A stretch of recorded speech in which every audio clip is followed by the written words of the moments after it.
5. Harsh Decluttering Truths. What no one talks about, but you need to know. If you've decided that this is the year to declutter or downsize your home, you're in the right place. Today, we're diving into some harsh truths about decluttering that no one talks about. Trust me, you need to know these so you don't have to learn them the hard way, like I did. Hi there, friend. Welcome to our channel. We're passionate about this topic because we've been there. Almost a decade ago, we embarked on our own decluttering journey. It was tough, but we learned a lot, and we're here to share those lessons with you. Decluttering alone isn't enough. Here's the first harsh truth we wish someone had told us. Decluttering alone isn't enough to give you the clutter-free home and life you deserve. Imagine breaking your leg and a doctor just handing you a Band-Aid instead of setting it properly. That's what decluttering without addressing the root causes is like. Many of us do a massive decluttering marathon, only to refill our homes with more stuff from places like Target or Walmart. The cycle continues because decluttering becomes a Band-Aid, not a solution. We've been guilty of this too, dropping off donations at Goodwill, only to go shopping right after. If you genuinely want a clutter-free life, decluttering is just 25% of the battle. The other 75% involves mastering inflow, outflow, systems, and mindset. Once you've done the initial declutter, it's essential to focus on the habits that contribute to clutter. This means becoming more mindful of what you bring into your home. It requires asking yourself whether each new item is necessary or if it will merely become part of the clutter again. Developing systems to manage your belongings is also crucial.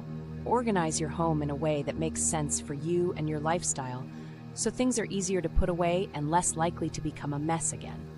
Lastly, and most importantly, shift your mindset around possessions. Realize that your worth is not tied to the things you own, and embrace the freedom that comes with having less. Everything is hard. Choose your hard. Here's another truth. Everything is hard, but you get to choose your hard. Sure, decluttering is difficult, but living with clutter isn't easy either. Studies show that a cluttered home can keep us in survival mode. If your clutter stems from a shopping addiction or using retail therapy as a stress reliever, changing spending habits is tough, but so is living with the debt that comes from buying too much. The best things in life rarely come easily, so we must choose wisely between instant gratification and long-term peace. We started an impulse spending journal, and just halfway through February, we've saved over $2,500 by resisting impulse buys. It's a testament to the power of mindful choices. Choosing your hard means deciding whether to face the discomfort of simplifying your life now or dealing with the clutter and stress later. It's about evaluating the cost of your choices and deciding which consequences you're more willing to live with.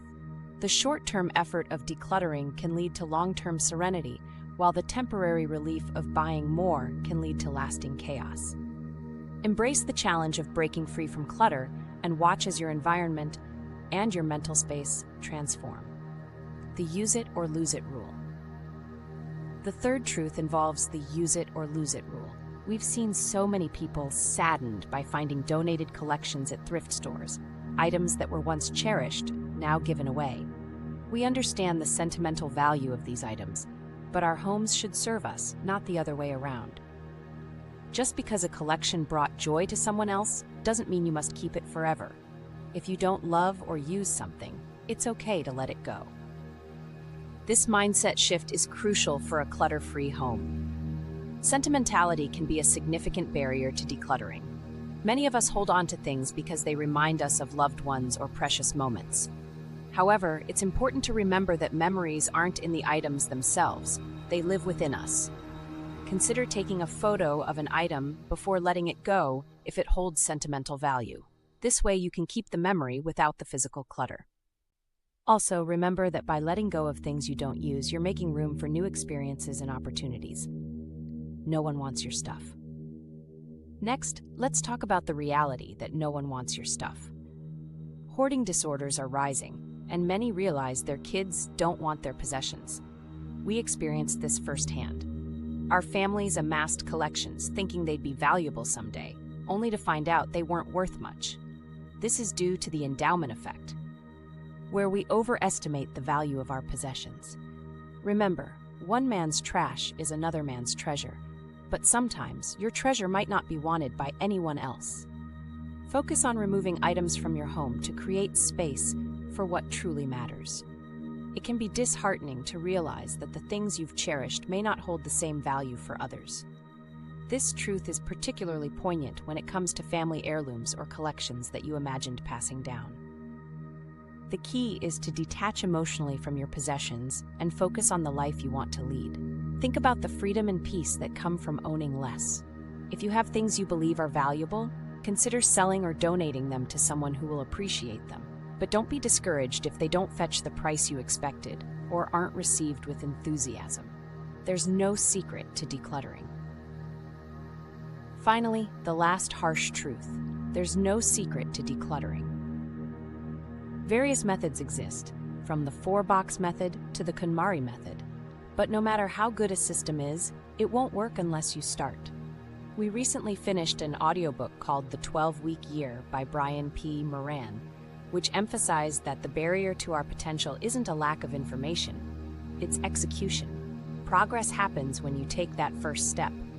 You don't need perfection or a lot of time. Even 15 minutes here and there can make a difference. Decluttering isn't about finding a hidden secret, it's about taking action. If you're waiting for the perfect moment or the right motivation, you might be waiting forever. Start small, set realistic goals, and celebrate your progress along the way. Whether it's clearing out a single drawer or tackling an entire room, each step forward is a victory. The journey to a clutter-free life is ongoing and personal.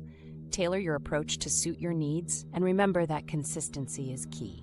If you're ready to begin, check out our other recommendations on our channel for organizing your home efficiently. Until next time, take care. To stay updated with more content like this, please remember to like and subscribe to our channel. All things simple.